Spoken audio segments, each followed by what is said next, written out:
আসসালামু আলাইকুম রহমতুল্লাহি ওয়া বারাকাতুহু। সম্মানিত দর্শক, তাবলিগ জামাত নিয়ে বাংলাদেশে মহা তেলেস্মাতি ঘটে চলেছে। এটিকে আসলে তেলেস্মাতি বললে ভুল হবে, মহা কেলেঙ্কারি এবং আজীব তামসা এবং ভয়ঙ্কর নেপথ্যের ভয়ঙ্কর খেলাধুলা চলছে।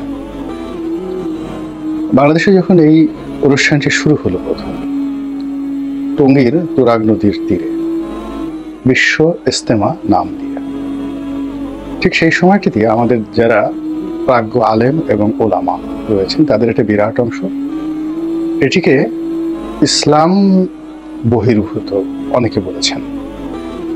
ইসলামের মূল যে স্পিরিট, এটার সঙ্গে তাবলিগ জামাতের যে স্পিরিট, এটির কন্ট্রাডিকশন নিয়ে অনেক কথা চালু আছে।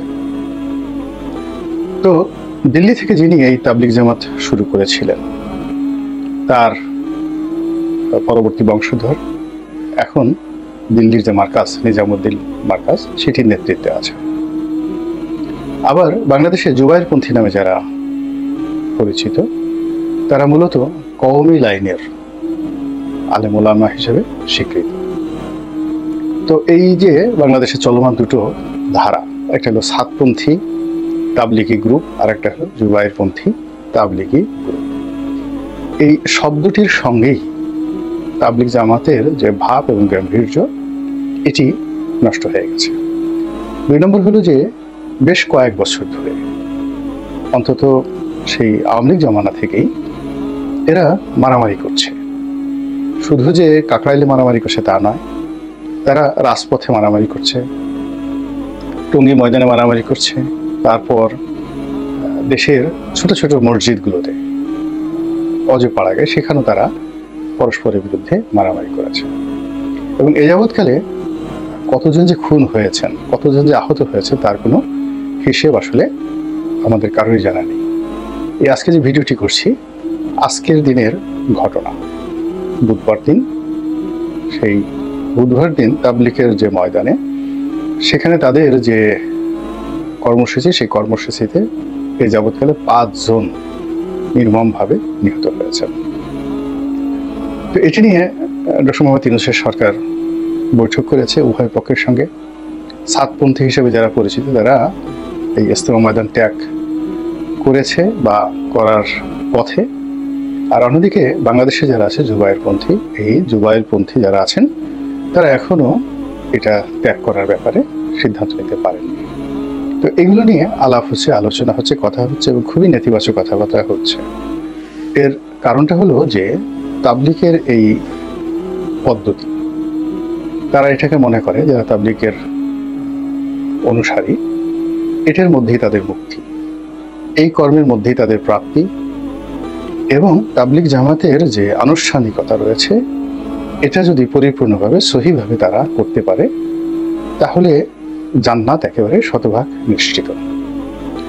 এখানে দুটো গ্রুপ রয়েছে, এক গ্রুপ শিক্ষক যারা শিক্ষা দেয়, তারাই নেতা, শিক্ষক এবং নেতা, আর অন্য গ্রুপ অনুসারী, শুধু শুনতে আসে এবং তারা তাদের যারা মুরব্বী রয়েছেন সে মুরব্বী যে সকল কথা বলেন, এভাবে নামাজ পড়বেন, এভাবে কোরআন শরীফ পড়বেন, এভাবে ইবাদত করেন, এভাবে বন্দেগী করবেন। তো এই জিনিসগুলো নিজেদের পকেটের পয়সা খরচ করে তারা করে আসছে দীর্ঘদিন ধরে, এবং এখন তাদের অনুসারীর সংখ্যা দুটো মিলে, অর্থাৎ সাতপন্থী এবং জুবাইরপন্থী কম করে হলে 1 কোটি।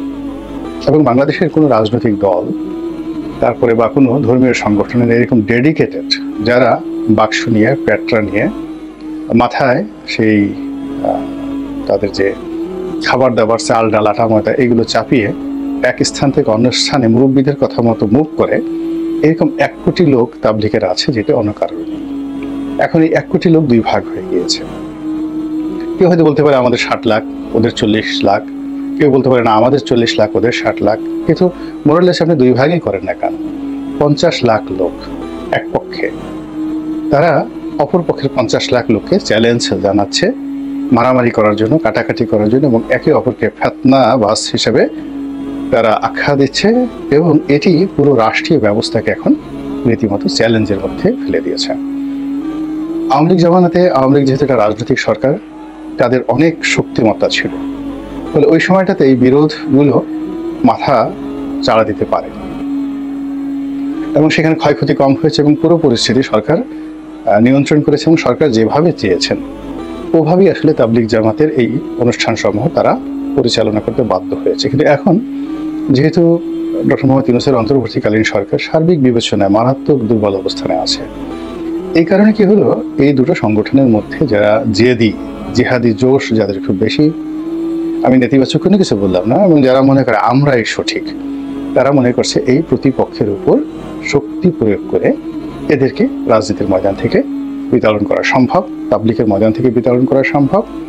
এবং এইগুলো অভ্যন্তরে আপনি চিন্তা করেন যে আমাদের দেশে কোনো কিছুই আসলে বিনা পয়সায় হয় না, সব কিছুর মধ্যে একটা অর্থনৈতিক লেনদেন থাকে, নেতৃত্বের একটা জায়গা থাকে, অর্থাৎ একজন মানুষ নেতা হতে চায় কিংবা নেতৃত্ব দিয়ে সে সম্মান পেতে চায়, আবার সম্মানের সঙ্গে সঙ্গে সে 2 পয়সা রোজগার করতে চায়।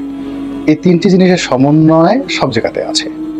আপনি মসজিদ কমিটি বলেন কিংবা মাদ্রাসার কমিটি বলেন, মাদ্রাসা প্রতিষ্ঠা বলেন কিংবা পীর হওয়া বলেন, বড় বড় মাজার পরিচালনা করা, পীর হওয়া ইত্যাদি কোনো ঘটনার সঙ্গেই যে অর্থনৈতিক সম্পর্ক নেই এটা আপনি কেউ বলতে পারবেন না। কোনো পীর আপনি দেখাতে পারবেন না যে সে নিজের পকেটের পয়সা খরচ করে ভক্ত মুরিদানদেরকে বছরের পর বছর খাওয়াচ্ছে, নিজের পয়সা দিয়ে উরস করছে এবং কোনোদিন কোনো কারো কাছ থেকে একটা টাকা নেয়নি।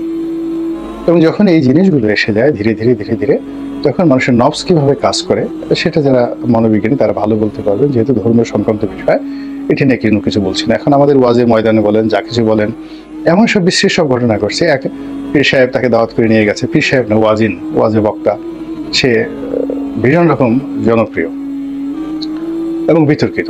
এখন নিয়ে তাকে মঞ্চে উঠিয়ে সারা রাত ওয়াজ করালো, করে তাকে 1 পয়সা দেওয়া হলো না, উল্টো তাদের গাড়িটা ভেঙে দিল এই কারণে যে তার বক্তব্য ভালো লাগেনি এবং তিনি বিরুদ্ধ কথা বলেছেন, এই জন্য তার একবার গাড়িটা ভেঙে দিল।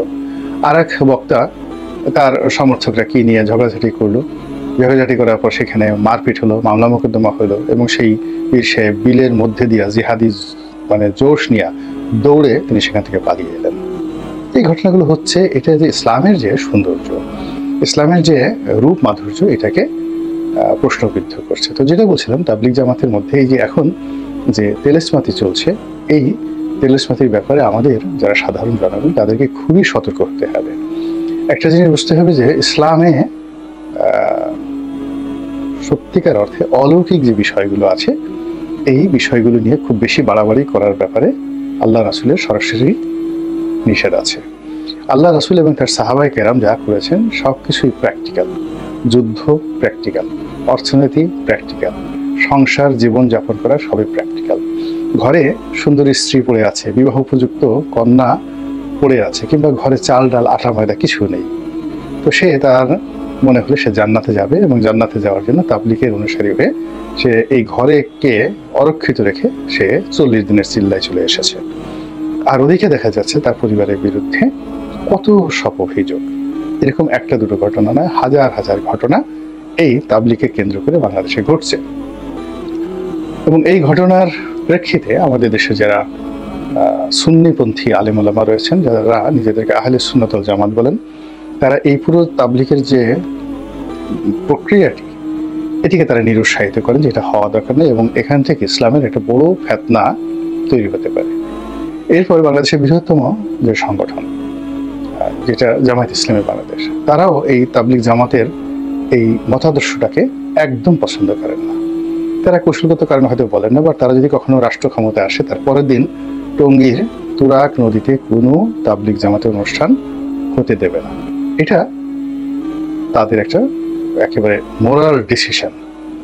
তো এটা নিয়ে দেখা যাচ্ছে যে বাংলাদেশের মধ্যে অনেক ভিন্ন মত আছে এবং সেই ভিন্ন মতের পেছনে ইসলামের অনেক গুরুত্বপূর্ণ ইতিহাস আছে। ইসলামে দেখা গেল যে একটা ব্যাড কালচার, অপসংস্কৃতি, যেটিকে অনেকে ফিতনা বলেন, এটা শত শত বছর ধরে ধীরে ধীরে বাড়তে থাকে এবং বাড়তে বাড়তে এমন একটা পর্যায়ে এসে যায় তখন সেটাকে নির্মূল করা ছাড়া কোনো উপায় থাকে না। যেমন ধরুন, ইসলামের অন্যতম একটি বা মুসলমানদের ইবাদতের প্রধানতম একটি যাকে বলা হয় অনুষ্ঠান হলো হজ। স্তম্ভ। এখন তাবলিগের যারা সাধারণ, আমি তাবলিগের যারা মুরব্বী আছেন, শিক্ষিত জন আছেন, তাদের কথা বলছি না। গ্রাম বাংলা আমরা খুব ছোট গেলাম, আমরা তো একেবারে গ্রাম থেকে এসেছি, এবং গ্রামে আমাদের সেই শৈশব থেকে দেখে আসছে যে এরা দলে দলে তাবলিগ করার জন্য বিভিন্ন গ্রামের মসজিদে যায়। সেই 70-এর দশক থেকেই তারা এই কাজগুলো করে আসছে। তো তারা সেখানে রান্না করে, আমরা দাঁড়িয়ে দাঁড়িয়ে দেখতাম, ছোট পোলাপান সেগুলো আমাদেরকে আদর করতো, মাঝে মাঝে খাওয়াতে খুব ভালো লাগতো। তো তাদের বক্তব্যের যে সাধারণ যে আবেদন, সেটা হলো এই তুরাগের ময়দানে যদি আসে তাহলে আর হজ করার দরকার হয় না, এখানে হজের সওয়াব পাওয়া যায়। এখন এটা আমি কিন্তু আগেই বলেছি যে কোনো সিনিয়র কেউ বলেনি, দায়িত্বপূর্ণ কেউ বলেনি, কিন্তু গ্রাম বাংলায় আমি সেই 70-এর দশকে এই ধরনের কথা অহরহ শুনেছি। তো মানুষ চিন্তা করে যে ঠিক আছে, হজে যেতে পারবো না, এখানে একটু যাই। এরপরে মানুষের মধ্যে কাজ না করার একটা প্রবৃত্তি, পরিশ্রম না করার একটা প্রবৃত্তি। সারাদিন জিকির করেন, আজকার করেন, মসজিদে বসে থাকেন, মসজিদে বসে আপনি বায়ু ত্যাগ করেন। এরপর আপনার স্বপ্নদোষ হোক, মসজিদে আপনি ঘুমিয়ে আছেন, এটা তো আপনার হবেই। মসজিদের মধ্যে স্বপ্নদোষ হয়ে পুরো মসজিদের কার্পেট আপনি নষ্ট করে ফেলবেন। তো এই জিনিসগুলো নিয়ে না অনেক বিতর্ক আছে, অনেক বিতর্ক আছে। আবার অনেক যাদের এই যাকে বলা হয় আয়ুষ্কাম করার যে সমস্ত বদ খাসলত রয়েছে, তো তারা এই মসজিদে বসে দেখা যাচ্ছে যে এমন সব আপত্তিকর বিষয়গুলো শোনা যায় যেগুলো মুখে বলা যায় না। তো মসজিদটা আসলে শুধুমাত্র ইবাদতের জন্য, এখানে বসবাসের জন্য নয়, খাবার দাবারের জন্য নয়। তো এগুলো নিয়ে অনেক বিতর্ক আছে, ফেতনা আছে, ফ্যাসাদ আছে। তারপরও এই সংগঠনটি চলছিল বিকজ মানুষ সেন্সিটিভ হওয়ার কারণে তো এটা নিয়ে বিরোধিতা এইভাবে সাহস করেনি। কিন্তু এখন যে পর্যায়ে চলে আসছে, তারা নিজেরা এরকম ভাবে মারামারি করছে যেখানে আমরা পুরো দেশ জাতি এদের দ্বারা জিম্মি হয়ে পড়েছি। আল্লাহ আমাদের সবাইকে হেদায়েত দান করুন আর হেফাজত করুন। আসসালামু আলাইকুম।